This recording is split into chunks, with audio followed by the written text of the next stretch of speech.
Hello guys, അപ്പോൾ ഇന്നത്തെ video എന്നത് നറൂട്ടോ സീരീസിലെ കക്കാഷി ഹാട്ടഗയെ കുറിച്ചാണ് നോക്കാൻ പോകുന്നത്. കോപ്പി നിഞ്ചി ആയിട്ടുള്ള കക്കാഷി ആരാണെന്നും കക്കാഷിയുടെ പവേഴ്സ് ആൻഡ് എബിലിറ്റീസ്, തന്റെ ഫ്രണ്ട്സും ഫാമിലിയും ഒക്കെ ആരാണ് തുടങ്ങിയ കാര്യങ്ങളൊക്കെ നമുക്ക് ഈ ഒരു വീഡിയോയിലൂടെ നോക്കാം. അപ്പോൾ വീഡിയോയിലേക്ക് പോകുന്നതിന് മുമ്പ് വീഡിയോ ലൈക്ക് ചെയ്യാത്ത കൂട്ടുകാർ ഒന്ന് ലൈക്ക് ചെയ്തേക്ക്. അപ്പോൾ ഒട്ടും തന്നെ സമയം കളയാതെ ഡയറക്റ്റ് വീഡിയോയിലേക്ക് പോകാം.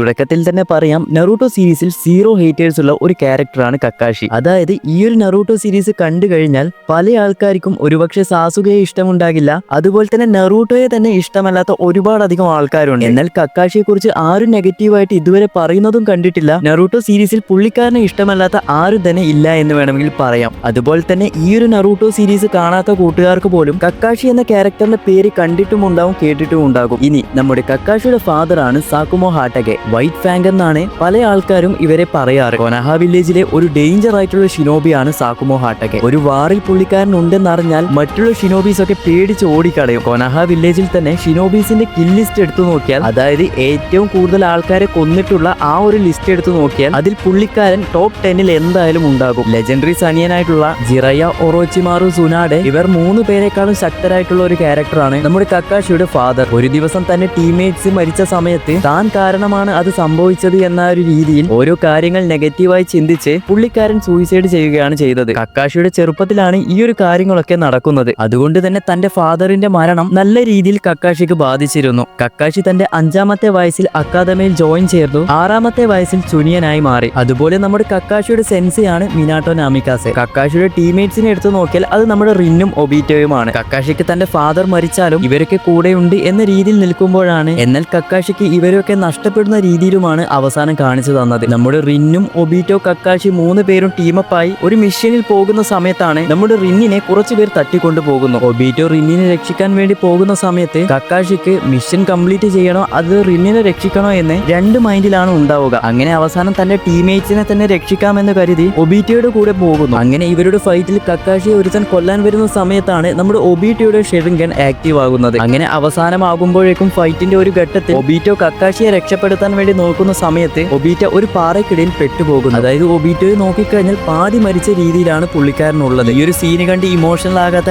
ആരും തന്നെ ഉണ്ടാവുകയില്ല. അങ്ങനെ അവസാനം നമ്മുടെ ഒബീറ്റോ താൻ മരിക്കാൻ പോവുകയാണെന്ന് മനസ്സിലായി തന്റെ ആ ഒരു ഷെറിംഗൻ കക്കാഷിക്ക് കൊടുക്കുകയും ചെയ്യുന്നു. അങ്ങനെ അതിനുശേഷം നമ്മുടെ ഒബീറ്റോ മരിച്ചെന്ന് നമ്മുടെ കക്കാഷിയും കരുതുന്നു. അങ്ങനെ ഒബീറ്റോ തന്നെ വിട്ടു പോയതിനു ശേഷമാണ് റിന്നും താൻ അറിയാതെ ആക്സിഡന്റ് ആയി തന്റെ കൈകൊണ്ട് തന്നെ അവൾ മരിക്കുന്നു. കക്കാഷി ഇത് മനഃപൂർവ്വം ചെയ്തതല്ലെങ്കിലും താൻ കാരണമാണ് എല്ലാം സംഭവിച്ചത് എന്ന ആ ഒരു കുറ്റബോധം തന്റെ ഉള്ളിൽ എപ്പോഴും ഉണ്ടായിരുന്നു. അങ്ങനെ തന്നെ 2 ടീംമേറ്റ്സും പോയി. ഇനി ആകെ ഉണ്ടായത് നമ്മുടെ മിനാട്ടോ മാത്രമാണ്. എന്നാൽ കുറച്ചുനാൾ കഴിഞ്ഞ് നമ്മുടെ മിനാട്ടോയും മരിച്ചു പോകുന്നു. അതായത് കക്കാഷിയുടെ ആ ഒരു ചെറുപ്പത്തിലാണ് ഈ ഒരു കാര്യങ്ങളൊക്കെ സംഭവിക്കുന്നത്. താൻ അത്രയധികം സ്നേഹിക്കുന്ന തന്റെ ഫാദറും അതുപോലെ സെൻസായിട്ടുള്ള മിനാട്ടോ, ടീംമേറ്റ്സ് എല്ലാവരും തന്നെ വിട്ടു പോയി. എന്നാൽ എല്ലാവരും തന്നെ വിട്ടു പോയെങ്കിലും കക്കാഷിക്ക് എല്ലാം കൊടുത്തിട്ടാണ് അവർ പോയത്. ഒബീറ്റോ മരിച്ചതിന് ശേഷമാണ് കക്കാഷിക്ക് ആ ഒരു ഷെറിംഗൻ കിട്ടുന്നത്. അതിനുശേഷം റിൻ മരിച്ച ശേഷം ആ ഒരു ഷെറിംഗൻ മാങ്കിക്കും ഷെറിംഗനായി മാറി. കക്കാഷി ഫൈറ്റ് ചെയ്യുന്ന സമയത്ത് തന്റെ ആ ഒരു ഷെറിംഗൻ വെച്ച് എല്ലാ ജുട്സും കോപ്പി ചെയ്യാൻ കഴിയുന്നത് കൊണ്ടാണ് തനിക്ക് കോപ്പി നിഞ്ച എന്ന് പറഞ്ഞിട്ടുള്ള പേരും വന്നത്. കൂടാതെ നമ്മുടെ മിനാട്ടോ ആണെങ്കിൽ നമ്മുടെ കക്കാഷിക്ക് റെസിംഗനും പഠിപ്പിച്ചു കൊടുത്തിട്ടുണ്ട്. എന്നാൽ സീരീസിൽ നമുക്ക് നോക്കിക്കഴിഞ്ഞാൽ മനസ്സിലാകും റെസിംഗനേക്കാൾ കൂടുതലായും നമ്മുടെ കക്കാഷി ചിത്തോരിയാണ് യൂസ് ചെയ്യാറ്. അതുപോലെ നമ്മുടെ നറൂട്ടോ, സാസുകെ, സാക്കുറ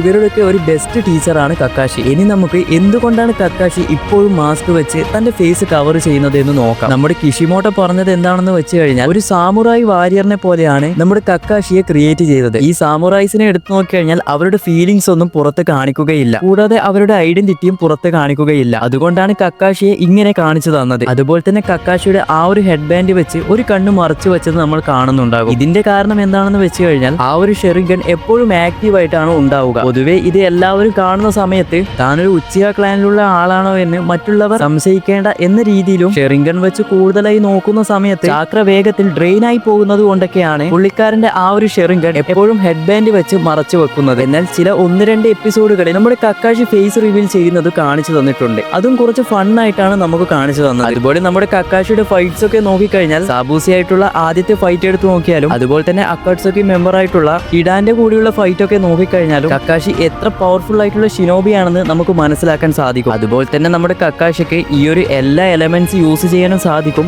എല്ലാ ജുട്സും കോപ്പി ചെയ്യാനും സാധിക്കും. ഇത്രയൊക്കെ ചെയ്യാൻ കഴിയുന്ന നമ്മുടെ കക്കാഷിക്ക് ഒരു വീക്ക്നെസ് പോലും ഇല്ലേ എന്ന് നോക്കിക്കഴിഞ്ഞാൽ പുള്ളിക്കാരന് ഒരു വീക്ക്നെസ് ഉണ്ട്. അത് എന്താണെന്ന് വെച്ച് കഴിഞ്ഞാൽ ഞാൻ തുടക്കത്തിൽ പറഞ്ഞതുപോലെ തന്നെ താൻ കാരണമാണ് എല്ലാവരും മരിച്ചത് എന്ന ആ ഒരു കുറ്റബോധം തന്നെ എപ്പോഴും അലട്ടുന്നുണ്ട്. അതായത് താൻ മനഃപൂർവ്വം ഒന്നും ചെയ്തിട്ടൊന്നുമില്ല, എന്നാലും ഓരോന്ന് നെഗറ്റീവായി ചിന്തിച്ച് താൻ കാരണമാണ് എല്ലാം സംഭവിച്ചത് എന്ന രീതിയിൽ ഇങ്ങനെ ഇരിക്കും. ഇനി നമ്മുടെ കക്കാഷിയുടെ ബെസ്റ്റ് ഫ്രണ്ട് ആരാണെന്ന് നോക്കിക്കഴിഞ്ഞാൽ നിങ്ങൾക്ക് എല്ലാവർക്കും അറിയുന്നത് പോലെ അത് മൈറ്റ് ഗൈ ആണ്. ബെസ്റ്റ് ഫ്രണ്ട് എന്ന് പറയുന്നതിനേക്കാളും നല്ലത് നറൂട്ടോ സീരീസിലെ ബെസ്റ്റ് ഡുവോ എന്ന ലിസ്റ്റ് എടുത്തു കഴിഞ്ഞാലും ഇവർ രണ്ടുപേരും അതിലുണ്ടാകും. സീരീസിന്റെ തുടക്കം തൊട്ട് നോക്കിക്കഴിഞ്ഞാൽ തന്നെ രണ്ടുപേരും തമ്മിൽ ചെയ്യുന്ന കാര്യങ്ങളൊക്കെ നോക്കിക്കഴിഞ്ഞാൽ എല്ലാം ഫണ്ണായിട്ടാണ് ഇവിടെ വെച്ചിട്ടുള്ളത്. കൂടാതെ കക്കാഷി ചെറുപ്പത്തിൽ ആ ഒരു അക്കാദമിയിൽ ജോയിൻ ചെയ്യുന്ന സമയത്ത് കക്കാഷിയുടെ ഫാദർ മൈറ്റ് ഗൈയെ കണ്ട് പറയുന്നുണ്ട് അവൻ എന്തായാലും നിന്റെ ഓപ്പണന്റ് ആയിട്ട് മാറും എന്നൊക്കെ ഇവിടെ പറഞ്ഞിട്ടുണ്ട്. ഇനി അവസാനം വാറിന്റെ ആ ഒരു സമയത്ത് നോക്കിക്കഴിഞ്ഞാലും പല തവണ ആ ഒരു മാഗിക്ക് ഷെറിംഗൺ വെച്ച് കാമോയ് യൂസ് ചെയ്യുന്നതും അവസാനം സുസനും ഒക്കെ ക്രിയേറ്റ് ചെയ്യുന്നതും നമ്മൾ കണ്ടതാണ്. കൂടാതെ നമ്മുടെ കക്കാഷി ലീഫ് വില്ലേജിന്റെ 6th ഹൊക്കാഗെയായി മാറുകയും ചെയ്തു. അവസാനം ഇപ്പോൾ ബൊറൂട്ടോ സീരീസ് എടുത്തു കഴിഞ്ഞാലും അവിടെ നമുക്ക് ഷിനോബി ആയിട്ട് കക്കാഷിയെ കാണാനും സാധിക്കും. ഈ ഒരു വീഡിയോയിൽ ഞാൻ കക്കാഷിയെ പറ്റി വളരെയധികം ചുരുക്കിയിട്ടാണ് പറഞ്ഞിട്ടുള്ളത്. കക്കാഷിയെ പറ്റി ഇനിയും പറയാനാണെങ്കിൽ ഒരുപാട് കാര്യങ്ങളുണ്ട്. അതുപോലെ തന്നെ കക്കാഷിയെ ഇഷ്ടമുള്ള കൂട്ടുകാർ വീഡിയോ ലൈക്ക് ചെയ്യാനും ചാനൽ സബ്സ്ക്രൈബ് ചെയ്യാനും മറന്നു പോകരുത്. അപ്പോൾ ഇതുപോലുള്ള അടുത്തൊരു വീഡിയോയുമായി